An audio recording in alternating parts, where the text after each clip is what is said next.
Sim, o campo todo de pesquisa sobre fenômenos anômalos nasceu junto com a psicologia, na verdade, né? Então, grandes autores da psicologia, como o próprio Jung, o Freud, que muitas vezes não se diz, mas tinha um interesse grande em fenômenos anômalos, telepatia, por exemplo, né? William James tinha um interesse grande nesse campo, Theodore Flournoy, que ajudou a desenvolver a área no contexto da Suíça. Então, vários autores se interessaram por isso, que ajudaram a desenvolver tanto a psicologia como uma área tradicional, que a gente conhece até hoje, como também as pesquisas sobre fenômenos anômalos. Não havia uma separação clara, houve depois um esforço por parte dos indivíduos que a gente poderia chamar de céticos, né, que questionavam, criticavam de algum modo a existência desses fenômenos e queriam separar a psicologia, né, de qualquer relação com isso. Mas não era assim desde o princípio, havia uma abertura maior. E naquele momento você tinha duas grandes tradições espirituais que influenciaram o desenvolvimento dessas pesquisas na psicologia. Primeiro, o protestantismo, havia um interesse grande no estudo dos fenômenos ligados ao protestantismo e também no caso do espiritismo e do espiritualismo moderno, estudo dos médiuns e fenômenos ligados à mediunidade. Então, pode-se dizer que o médium foi um dos primeiros objetos de estudo da psicologia e da psiquiatria modernas, né?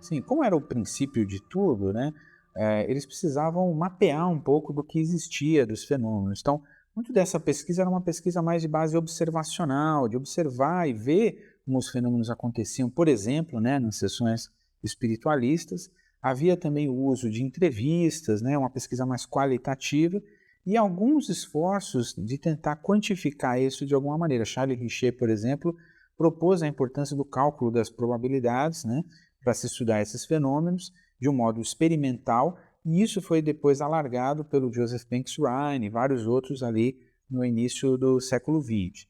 Então, usavam-se de vários meios, mas principalmente naquele momento ali, final do século XIX, com o início da Sociedade de Pesquisas Psíquicas, depoimentos das pessoas, relatos das pessoas, mostrando, por exemplo, que essas experiências eram muito comuns na população de diferentes países, não estavam necessariamente ligadas a transtornos mentais e poderiam ter implicações para a compreensão da natureza da mente, da consciência, né?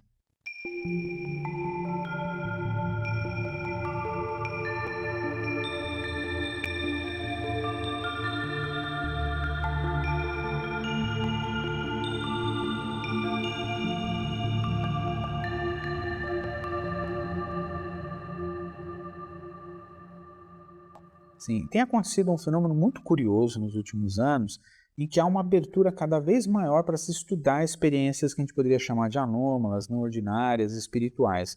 Isso foi mobilizado em parte pela pesquisa com psicodélicos, pela pesquisa sobre meditação, né?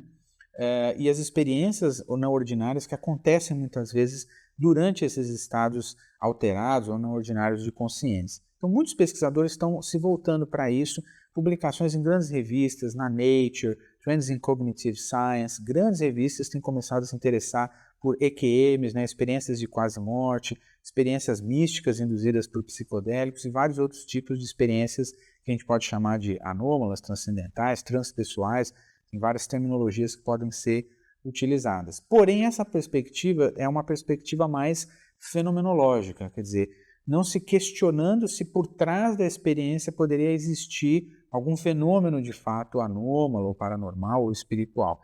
Muito mais tentando entender o impacto dessas experiências na vida das pessoas, a sua relação com aspectos cognitivos e psicológicos diversos, né?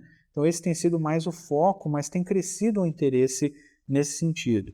E paralelamente a gente observa o interesse de muitos cientistas do mainstream, do establishment científico, também na dimensão ontológica, mas muito ligado à discussão sobre a consciência, né? Então, essa área de consciousness studies, estudos da consciência, tem crescido um interesse em investigar fenômenos anômalos da cognição.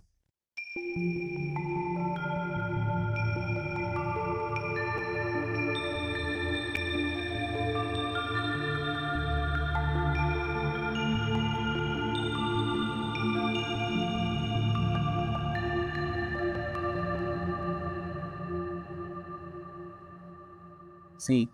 O William James, um dos casos que mais impressionou o William James naquele momento foi o da Leonora Piper, né? Uma médium britânica, né, que passava por uma série de experiências de transe em que ela fornecia informações muito precisas sobre pessoas que haviam falecido em condições relativamente bem controladas, né? Então eles tomaram vários cuidados no sentido de que ela não tivesse acesso à família daquela pessoa falecida, faziam sessões por procuração em que muitas vezes alguém participava da sessão representando um familiar, um ente querido, né, para não haver nenhum tipo de contaminação de informação, e mesmo assim ela fornecia dados muito precisos durante esse transe, né, personificando ali aquelas pessoas. Esse foi um caso que o William James definiu como esse corvo branco, né, porque realmente se destacava de vários outros casos, isso chamou bastante atenção. Vários outros casos de médiuns, indivíduos que possuíam habilidades excepcionais, foram estudados também. O Charles Richer fala, por exemplo, do caso de Leonie, né, de que tinha habilidades também de visão remota e outros fenômenos de telepatia, paranormais. Então, eram casos específicos de indivíduos com habilidades que eram muito estudados, o caso da própria Eusápia Palladino, com os fenômenos físicos da mediunidade e assim por diante. Então, foram casos, o Daniel Douglas Home, né, também estudado pelo William Crookes, que submeteu a vários testes e tudo mais, então eram casos que chamavam a atenção e contrariavam uma interpretação exclusivamente psicológica ou baseada em explicações normais, como a fraude, né? Parecia haver mais coisas ali acontecendo.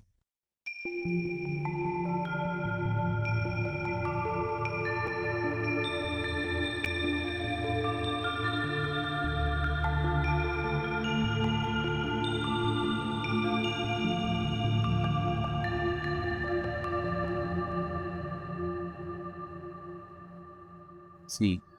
A gente tem focado, né, primeiro na dimensão fenomenológica dessas experiências, na prevalência na população brasileira. Então, nós fizemos um levantamento grande com o financiamento da John Templeton Foundation, né, um estudo grande, para mapear essas experiências na população brasileira e verificar as relações com saúde mental, né? Então, o quanto isso impacta o bem-estar das pessoas, quanto isso impacta uma série de variáveis de personalidade. Então tem essa dimensão mais fenomenológica de prevalência, né? Nós também temos nos interessado muito nas implicações clínicas, né? Quer dizer, como é que você acolhe pessoas que passam por essas experiências, como um psicólogo, um psiquiatra, um psicoterapeuta, alguém na área da saúde mental. E por último, a gente tem também explorado a dimensão ontológica dessas experiências, implicações para a compreensão da natureza da consciência, com estudos, por exemplo, sobre visão remota, estudos que vão mais em uma linha de entender se de fato por trás de algumas dessas experiências haveria algum tipo de fenômeno que a gente poderia definir como uma forma de cognição anômala, obtenção de informações por vias sensoriais não ainda totalmente conhecidas ou descortinadas, né?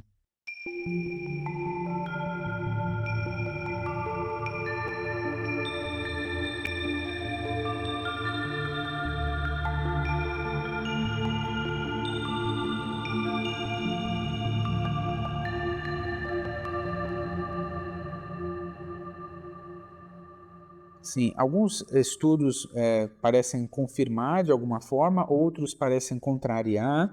Existe sempre essa dificuldade da replicação, esse é o grande desafio.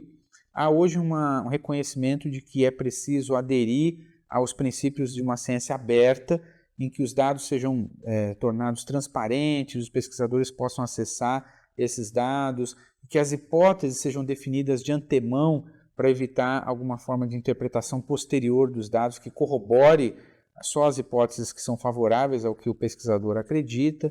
Então, a gente tem tentado melhorar esses protocolos metodológicos de investigação, mas sempre respeitando as experiências dos indivíduos, né, e buscando criar esse vínculo para continuar as investigações, né?